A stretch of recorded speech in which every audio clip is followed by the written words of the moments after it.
Israel के Tehran के Mehrabad international airport को निशाना बनाते हुए बड़ा एयर स्ट्राइक किया है, जिसके बाद इलाके में जोरदार धमाके के साथ आग लग गई। इजराइल के तेहरान मेहराबाद एयरपोर्ट पर यह बड़ा हमला।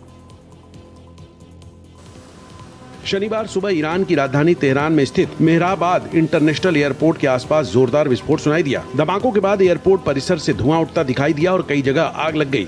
सोशल मीडिया पर वायरल वीडियो में भी एयरपोर्ट क्षेत्र से उठता काला धुआं साफ देखा जा सकता है। इजरायली मीडिया रिपोर्ट्स के मुताबिक ये हमला ईरान के सरकारी ढांचे और रणनीतिक ठिकानों को निशाना बनाकर किया गया। तेहरान के एविएशन डिस्ट्रिक्ट और एक बतान टाउन के आसपास भी धमाकों की आवाजें सुनाई दी।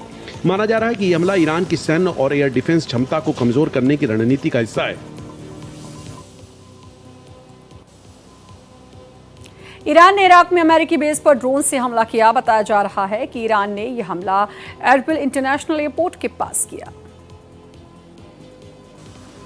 पश्चिम एशिया में चल रहा युद्ध लगातार और खतरनाक होता जा रहा है। तेहरान ने अब अपनी सैन्य कार्रवाई सिर्फ इजराइल तक सीमित नहीं रखी है, बल्कि खाड़ी क्षेत्र में मौजूद अमेरिकी ठिकानों और उसके सहयोगी देशों को भी निशाना बनाकर शुरू कर दिया है। एरिबल इंटरनेशनल एयरपोर्ट के पास जोरदार धमाकों की खबर सामने आई है। रिपोर्ट्स के मुताबिक यहां एक यूएस मिलिट्री बेस पर 2 ड्रोन से हमला किया गया। ये बेस उन अमेरिकी सैनिकों का ठिकाना है जो अंतर्राष्ट्रीय गठबंधन के तहत सैन्य अभियान चला रहे हैं। प्रत्यक्षदर्शियों ने तेज धमाकों की आवाजें सुनी और एयरपोर्ट के पास धुएं के गुब्बार उठते दिखे। यूएस सेंट्रल कमांड ने ईरान में मिलिट्री इंफ्रास्ट्रक्चर पर हमलों का वीडियो पोस्ट किया है। अमेरिकी सेंट्रल कमांड ने ईरान के अंदर सैन्य बुनियादी ढांचे पर किए गए हमलों का वीडियो फुटेज जारी किया है। इस हमले में ईरानी रेवोल्यूशनरी गार्ड कॉर्प्स के कमांड सेंटर, मिसाइल और ड्रोन लॉन्च साइटें, एयर डिफेंस सिस्टम और सैन्य हवाई पट्टियां शामिल थी। कैंटकॉम द्वारा साझा किए गए वीडियो में हवाई जहाज, ड्रोन से सैन्य वाहनों, राडार टावरों और हैंगर पर सटीक मिसाइल हमले दिखाए गए हैं। अमेरिका ने दावा किया है कि ये कार्रवाई ईरान की ओर से आने वाले खतरों को खत्म करने और अपनी सेना की ताकत दिखाने के लिए की गई है। इजरायल ने लेबनान के बेरूत पर 26 बार हवाई हमले किए। इसी के साथ हिजबुल्लाह के साथ लड़ाई बढ़ने पर शहर के दक्षिणी इलाकों से लोगों को निकालने का आदेश दिया गया है। इजरायल की सेना ने बताया कि उसने बेरूत में रात भर हिजबुल्लाह के ठिकानों को निशाना बनाते हुए बड़े पैमाने पर हमले किए। इजरायली सेना ने बेरूत में कमांड केंद्रों और बहुमंजिला इमारतों के साथ साथ हिजबुल्लाह के उन ड्रोनों को रखने वाले एक ठिकाने को निशाना बनाया जिनका उद्देश्य इजरायल पर हमला करना था। इजराइल के मुताबिक उसने अब तक लेबनान के बेरूत और दक्षिण में स्थित शिया मुस्लिम बहुल उपनगर दाहिये पर 26 बार हमले किए हैं। वहीं हिजबुल्लाह के साथ लड़ाई बढ़ने पर शहर के दक्षिणी इलाकों से लोगों को निकालने का आदेश दिया है।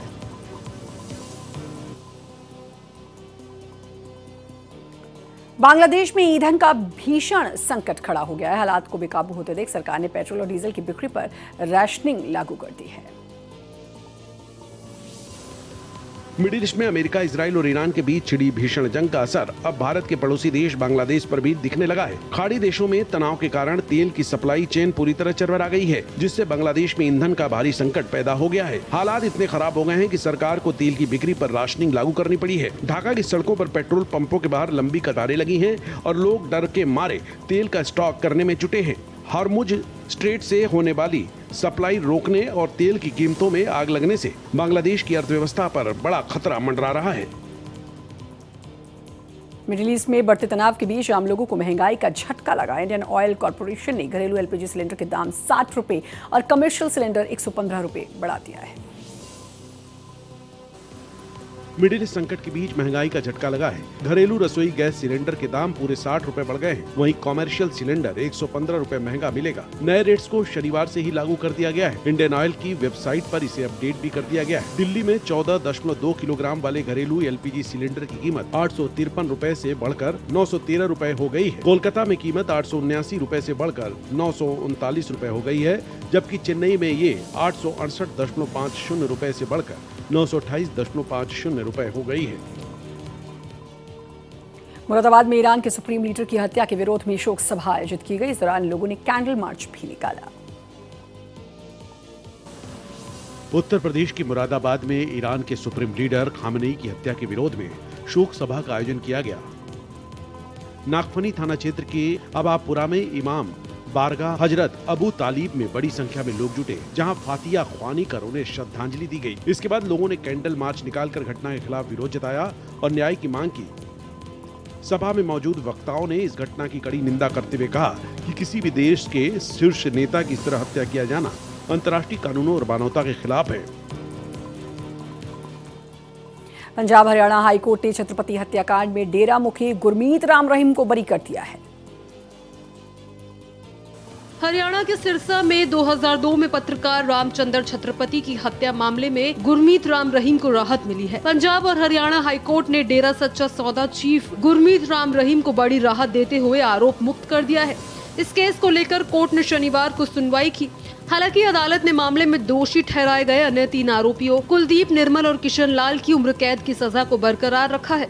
हाईकोर्ट ने ये फैसला आरोपियों द्वारा सीबीआई की विशेष अदालत के निर्णय के खिलाफ दायर अपीलों पर सुनवाई के बाद सुनाया। दिल्ली के विज्ञान भवन में शनिवार को 2 दिवसीय नारी तू नारायणी कार्यक्रम का आयोजन हुआ। इस कार्यक्रम का शुभारंभ सीएम रेखा गुप्ता ने किया। दिल्ली की मुख्यमंत्री रेखा गुप्ता विज्ञान भवन में आयोजित नारी तू नारायणी कार्यक्रम में शामिल हुई। इस मौके पर उन्होंने महिलाओं, उनके योगदान, साहस और बलिदान को नमन किया। इस सम्मेलन का उद्देश्य महिलाओं को सशक्त नेतृत्व के लिए प्रेरित करना है। सम्मेलन में ज्ञान, शक्ति, स्वतंत्रता, जागरूकता, प्रकृति, संस्कृति, उपलब्धि और सृजन जैसे 8 विषयों पर चर्चा होगी। इस 2 दिवसीय सम्मेलन का शुभारंभ दिल्ली की मुख्यमंत्री रेखा गुप्ता ने किया। देश भर से प्राप्त सुझावों और सम्मेलन की सिफारिशों को भारत सरकार के संबंधित विभागों को भेजा जाएगा। सम्मेलन का समापन 8 मार्च को राष्ट्रपति द्रौपदी मुर्मू के संबोधन से होगा। यूपी के मुख्य निर्वाचन अधिकारी नवदीप रणवा ने एसआईआर को लेकर प्रेस कॉन्फ्रेंस की। प्रेस कॉन्फ्रेंस में बताया कि इस अभियान के तहत प्राप्त सभी दावा आपत्तियों की प्रक्रिया पूरी कर ली गई है।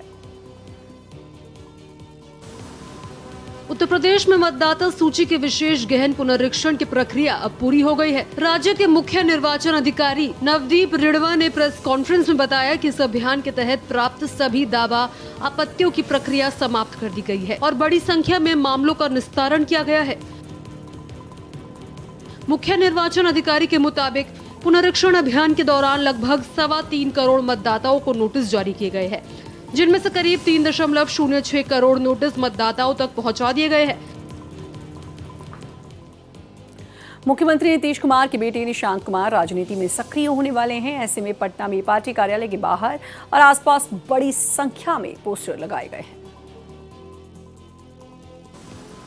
सीएम नीतीश कुमार के बेटे निशांत कुमार राजनीति में सक्रिय होने वाले हैं। इस बीच जेडीयू कार्यकर्ताओं में जबरदस्त उत्साह देखा जा रहा है। राजधानी पटना में पार्टी कार्यालय के बाहर और आसपास बड़ी संख्या में पोस्टर लगाए गए हैं, जिसमें निशांत कुमार का स्वागत और अभिनंदन किया जा रहा है। जेडीयू कार्यालय के बाहर लगे पोस्टरों में सीएम नीतीश कुमार और निशांत कुमार की तस्वीरें लगाई गई हैं। पोस्टर में बड़े अक्षरों में लिखा गया है, विकसित बिहार के नए अध्याय की शुरुआत निशांत कुमार। इस संदेश के जरिए पार्टी कार्यकर्ता निशांत कुमार की राजनीति में आने को एक नई शुरुआत के रूप में पेश कर रहे हैं। पटना में जेडीयू के कार्यकारी राष्ट्रीय अध्यक्ष संजय झा के आवास पर युवा विधायकों के साथ निशांत कुमार की बैठक हुई। बैठक में पार्टी और सरकार को लेकर मंथन और विचार विमर्श हुआ। जनता दल यूनाइटेड के राष्ट्रीय अध्यक्ष और बिहार के मुख्यमंत्री नीतीश कुमार ने राज्यसभा जाने का फैसला किया है। इसके लिए उन्होंने नामांकन भी दाखिल कर दिया है। वहीं उनके बेटे के राजनीति में आने पर चर्चाएं तेज है। इसी बीच नीतीश कुमार के बेटे निशांत कुमार पटना में कार्यकारी अध्यक्ष संजय झा के आवास पर जदयू के युवा विधायकों के साथ उन्होंने बैठक की है। इस दौरान करीब 20 विधायक मौजूद रहे हैं। बैठक में पार्टी और सरकार को लेकर मंथन और विचार विमर्श हुआ है। बता दें कि निशांत कुमार रविवार 8 मार्च को जेडीयू में शामिल होंगे। उत्तर प्रदेश के उप मुख्यमंत्री केशव प्रसाद मौर्य एक बड़े हादसे का शिकार होते होते बच गए। लखनऊ से कौशाम्बी के लिए उड़ान भरने के कुछ ही देर बाद उनके हेलीकॉप्टर में गंभीर तकनीकी खराबी आ गई। उत्तर प्रदेश के उप मुख्यमंत्री केशव प्रसाद मौर्य शनिवार को एक बड़े हादसे का शिकार होते होते बाल बाल बच गए। लखनऊ से कौशाम्बी के लिए उड़ान भरने के कुछ ही देर बाद हेलीकॉप्टर के कैबिन में अचानक धुआं भरने लगा और डिस्प्ले अचानक बंद हो गई, जिसके कारण राजधानी के अमोसी एयरपोर्ट पर इमरजेंसी लैंडिंग करनी पड़ी। पायलट ने स्थिति की गंभीरता को देखते हुए तुरंत लखनऊ एटीसी से संपर्क किया और अमोसी एयरपोर्ट पर आपातकालीन लैंडिंग की अनुमति मांगी। इमरजेंसी लैंडिंग के समय एयरपोर्ट पर सुरक्षा के पुख्ता इंतजाम किए गए थे। शनिवार को शंकराचार्य अविमुक्तेश्वरानंद सरस्वती ने धर्मयुद्ध यात्रा की शुरुआत की। इस दौरान गौरक्षा के लिए उन्होंने सरकार पर निशाना साधा। शंकराचार्य स्वामी अविमुक्तेश्वरानंद सरस्वती ने अपनी गो प्रतिष्ठा धर्मयुद्ध यात्रा की शनिवार सुबह शुरुआत की। यात्रा शुरू होने से पहले विद्या मठ गली के बाहर फोर्स तैनात रही। उन्होंने थोड़ी देर तक गौ पूजन किया। इसके बाद शंकराचार्य ने यात्रा की शुरुआत की। ये यात्रा वाराणसी से लखनऊ तक पूरी होगी। इस दौरान वो पालकी में सवार होकर निकले। पालकी में बैठते ही उन्होंने सरकार पर हमला बोल दिया। शंकराचार्य ने यात्रा को लेकर कहा कि अपने द्वारा चुनी सरकारों के सामने अपनी गौ माता को बचाने के लिए युद्ध करना पड़ रहा है। लखनऊ में मौलाना अब्दुल्ला सलीम के बयान पर भड़के युवाओं ने हजरतगंज चौराहे पर जमकर हंगामा किया। लखनऊ में हजरतगंज चौराहा पर जोरदार प्रदर्शन हुआ। लखनऊ विश्वविद्यालय के छात्रों ने बिहार के मौलाना अब्दुल्ला सलीम के खिलाफ प्रदर्शन करते हुए उनका पुतला फूका। प्रदर्शनकारियों ने सीएम योगी आदित्यनाथ की मां पर टिप्पणी को लेकर नाराजगी जताते हुए मुकदमा दर्ज कर कार्रवाई की मांग की। मौलाना अब्दुल सलीम के बयान पर भड़के युवाओं ने हजरतगंज चौराहे पर जमकर हंगामा किया। प्रदर्शनकारियों ने कहा कि हम लोगों ने बिहार के मौलाना सलीम का पुतला जलाया है। धार्मिक नगरी खाटू श्याम जी सहित सीकर के कई गांव में शनिवार को भूकंप के झटके महसूस किए गए। राजस्थान के सीकर में शनिवार सुबह भूकंप के झटके महसूस हुए। सुबह करीब 6:33 पर यह भूकंप आया। अचानक आए भूकंप के झटके से मॉर्निंग वॉक पर निकले लोग सहम गए और घर में काम कर रही महिलाएं भी इस झटके से डर गई। झटके महसूस होने की वजह से कई जगह लोग घरों से बाहर निकल गए। सीसीटीवी फुटेज में भी हल्की मूवमेंट भी रिकॉर्ड हुई है। फिलहाल भूकंप से कोई नुकसान होने की खबर नहीं है। रिक्टर स्केल पर भूकंप की तीव्रता 3.5 दर्ज हुई है।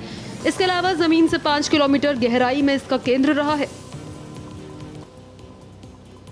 इटारसी के रामपुर में होली तीज पर 100 साल पुराने ऐतिहासिक और वीर बम्बो मेले का आयोजन किया गया। मेले का मुख्य आकर्षण 60 साल के बुजुर्ग का करतब रहा, जिसे देखने बड़ी संख्या में लोग उमड़े। इटारसी से 30 किलोमीटर दूर रामपुर गांव में 100 वर्षों से वीर बम्बो बाबा के मेले का आयोजन होली की तीज पर किया जाता है। इस अनूठे मेले में 40 फीट ऊंचे मचान पर 60 साल के बुजुर्ग परिहार जसमन हवा में सीधे और उल्टे होकर हैरतअंगेज करतब दिखाते हैं। मेले में बुजुर्ग व्यक्ति के पेट पर कपड़ा बांधकर उसे लकड़ी से बांधा गया और नीचे खड़े एक व्यक्ति ने रस्सी पकड़कर उसे जोर जोर से आकाश में घुमाया। सभी ग्रामीण वीर बम्बो के जयकारे लगाने लगे। छत्तीसगढ़ के कोरिया से आदिवासी बालक प्री मैट्रिक हॉस्टल की बदहाल तस्वीर सामने आई। यहाँ 1 करोड़ 74 लाख रुपए की लागत से बने हॉस्टल की स्थिति बेहद खराब है। छत्तीसगढ़ में कोरिया जिला के कटघोड़ी में आदिवासी बालक प्री मैट्रिक हॉस्पिटल की बदहाल तस्वीर सामने आई है। करीब 1 करोड़ 74 लाख रुपए की लागत से बने हॉस्टल में छत से लेकर दीवारों तक बड़ी बड़ी दरारें पड़ चुकी हैं। हॉस्टल के कमरों में लगे बिजली के बोर्ड भी टूट गए हैं, जो कभी भी किसी बड़े हादसे का कारण बन सकते हैं। वहीं जर्जर बाथरूम के कारण छात्र पूरे साल हॉस्टल के बाहर खुले में नहाने को मजबूर है। जूझ रहे आदिवासी छात्रों की स्थिति उजागर होने के बाद अब आदिवासी विभाग के अधिकारी व्यवस्था सुधारने की बात कह रहे हैं। महाराष्ट्र के नंदुरबार में एक लापता महिला की लाश मिलने से हड़कंप मच गया। महिला की लाश 23 दिन बाद खेत में कटी फटी हालत में मिली, जिसके बाद पुलिस ने अब जांच तेज कर दी है। महाराष्ट्र के नंदुरबार में 23 दिन पहले लापता हुई 65 साल की महिला की लाश मिलने से हड़कंप मच गया। महिला की लाश 23 दिन बाद कहतुल गांव में खेत में कटी फटी हालत में मिली। महिला का नाम रानूबाई दुलाब इशी है। जानकारी के मुताबिक रानूबाई 8 फरवरी से लापता थी। रानूबाई की मौत का सही कारण अभी साफ नहीं है और पुलिस ने लाश को पोस्टमार्टम के लिए भेज दिया है। पुलिस उस जगह की जांच कर रही है जहां बॉडी मिली थी और अलग अलग पॉसिबिलिटीज पर जांच कर रही है। इस घटना को लेकर गांव वालों में तरह तरह की चर्चाएं शुरू हो गई हैं। राजस्थान के टोंक शहर में 2 अलग अलग समुदायों के बीच आपसी कहासुनी के बाद झगड़ा भड़क गया। इस दौरान दोनों पक्षों के बीच जमकर पथराव हुआ। राजस्थान के टोंक में आपसी कहासुनी के बाद 2 पक्षों में विवाद हो गया। मामला देशवाली मोहल्ले का है, जहां आपसी कहासुनी के बाद दोनों पक्षों ने एक दूसरे पर पथराव किया, जिसमें कई लोगों को चोट आई है। झगड़े की सूचना पर पहुंची पुलिस ने मोर्चा संभालते हुए कुछ लोगों को हिरासत में लिया है। पुलिस ने अफवाहों पर ध्यान नहीं देने की अपील की है। पिछले 4 दिनों में पुरानी टोंक क्षेत्र में पथराव की ये दूसरी घटना है। ऐसे में बीजेपी नेताओं ने असामाजिक तत्वों पर कठोर कार्यवाही की मांग की है। वहीं घटना के बाद वाल्मीकि समाज ने पंचायत पर निर्णय लिया है।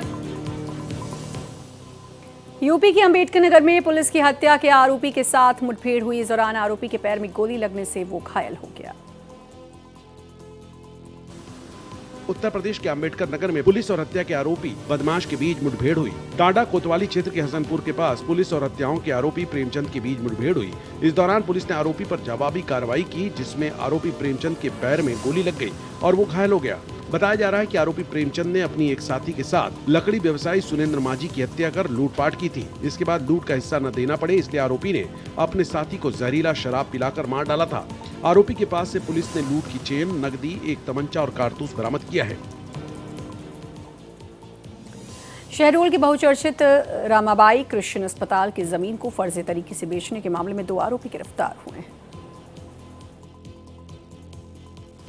शहडोल शहर के चर्चित रामाबाई क्रिश्चियन अस्पताल गबन मामले में पुलिस ने बड़ी कामयाबी हासिल की है। 4 साल पहले दर्ज एफआईआर में लंबे समय से फरार चल रहे 2 आरोपियों को पुलिस ने गिरफ्तार कर लिया है। मुख्य आरोपी अब्राहम क्रिस्टी और पूर्व परियोजना अधिकारी प्रयास कुमार प्रकाश को गिरफ्तार किया गया है। इन पर आरोप है कि अस्पताल की करीब 13 एकड़ जमीन को लीज के नाम पर करोड़ों रुपए में बेच दिया गया, जहां वर्तमान में कई बड़े शोरूम संचालित हो रहे हैं। पुलिस ने दोनों आरोपियों को गिरफ्तार कर न्यायालय में पेश किया, जहां से उन्हें न्यायिक हिरासत में जेल भेज दिया गया। लखनऊ में पुलिस ने 3 साइबर बदमाशों को गिरफ्तार किया। तीनों बदमाशों ने फर्जी एटीएस अफसर बनकर एक दंपत्ति से लाखों रुपए की ठगी की थी। लखनऊ में फर्जी एटीएस अधिकारी बनकर डिजिटल अरेस्ट के नाम पर ठगी करने वाले 3 शातिर साइबर बदमाश गिरफ्तार किए गए हैं। लखनऊ साइबर पुलिस ने डिजिटल अरेस्ट कर 90 लाख की ठगी करने वाले 3 बदमाशों को गिरफ्तार किया है। डीसीपी क्राइम कमलेश दीक्षित ने कहा कि पकड़े गए आरोपी धीरज, स्पर्श कपूर और आशीष चंद्रा फर्जी बैंक खाते खुलवाने से लेकर ठगी की रकम को डिजिटल करेंसी में बदलने का काम करते थे। पुलिस इस मामले में अब तक कुल 8 आरोपियों को जेल भेज चुकी है और अन्य फरार सदस्यों की तलाश कर रही है। बिहार के नवादा में सदर अस्पताल में देर रात भीषण आग लग गई, जिसमें कई लोग घायल हो गए। नवादा सदर अस्पताल में शुक्रवार देर रात भीषण आग लग गई, जिसके चलते सिविल सर्जन के चैम्बर और दवा स्टोर भी आग की चपेट में आ गए। इस घटना में लाखों रुपए की दवाएं और अस्पताल की संपत्ति जलकर खाक हो गई। आग लगने से 6 लोग घायल भी हुए हैं। आग के कारण सिविल सर्जन का चैम्बर पूरी तरह जल गया, उनकी कुर्सी और अन्य सामान भी नष्ट हो गए। 2 एयर कंडीशनर भी जलकर खाक हो गए। आग लगने की वजह शॉर्ट सर्किट बताई जा रही है। आग लगने की सूचना अग्निशमन विभाग को दी गई, जिसके बाद अग्निशमन विभाग के कर्मी पहुंचकर आग पर काबू पा सके। बिहार के गया जीओटीए में भव्य पासिंग आउट परेड का आयोजन हुआ। इस दौरान कुल 281 जेंटलमैन कैडेट्स पास आउट हुए। बोधगया मुख्य सड़क मार्ग पर पहाड़पुर गांव के पास भव्य पासिंग आउट परेड का आयोजन किया गया। इस दौरान कुल 281 जेंटलमैन कैडेट्स पास आउट हुए। कार्यक्रम में मुख्य अतिथि के रूप में दक्षिणी कमान के commanding in chief lieutenant general Dheeraj Seth शामिल हुए। इस दौरान उन्होंने परेड की सलामी ली। जेंटलमैन कैडेट्स के द्वारा शानदार परेड मार्च किया गया। वहीं कार्यक्रम के दौरान कई सैन्य अधिकारी और जेंटलमैन कैडेट्स के पेरेंट्स भी मौजूद थे। परेड के दौरान अंतिम पग रखकर कुल 281 जेंटलमैन कैडेट्स पास आउट हुए और सैन्य अधिकारी बने। जम्मू कश्मीर के रामबन में सीआरपीएफ 84 बटालियन ने फ्री मेडिकल कैंप का आयोजन किया। जम्मू कश्मीर के रामबन के सनासर गांव में फ्री मेडिकल कैंप का आयोजन किया गया। ये free medical camp CRPF 84 battalion ने आयोजित किया। इस फ्री मेडिकल कैंप में ग्रामीणों को चिकित्सीय परामर्श और दवाएं प्रदान की गई। इस दौरान बड़ी संख्या में ग्रामीणों, बुजुर्गों और बच्चों के स्वास्थ्य परीक्षण किए गए। इन शिविरों में निःशुल्क चिकित्सा परामर्श, ईसीजी, ब्लड और शुगर टेस्ट और मुफ्त दवाएं दी गई। इस फ्री मेडिकल कैंप का उद्देश्य सुदूर क्षेत्रों में लोगों को स्वास्थ्य सुविधाएं प्रदान करना और नागरिक कार्रवाई कार्यक्रम के तहत स्थानीय लोगों के साथ संबंध मजबूत करना है। जम्मू कश्मीर में पुंछ के डीकेजी इलाकों में सुरक्षा बलों ने बड़ी घेराबंदी और तलाशी अभियान चलाया। ये अभियान संदिग्ध आतंकियों की सूचना के बाद शुरू किया गया।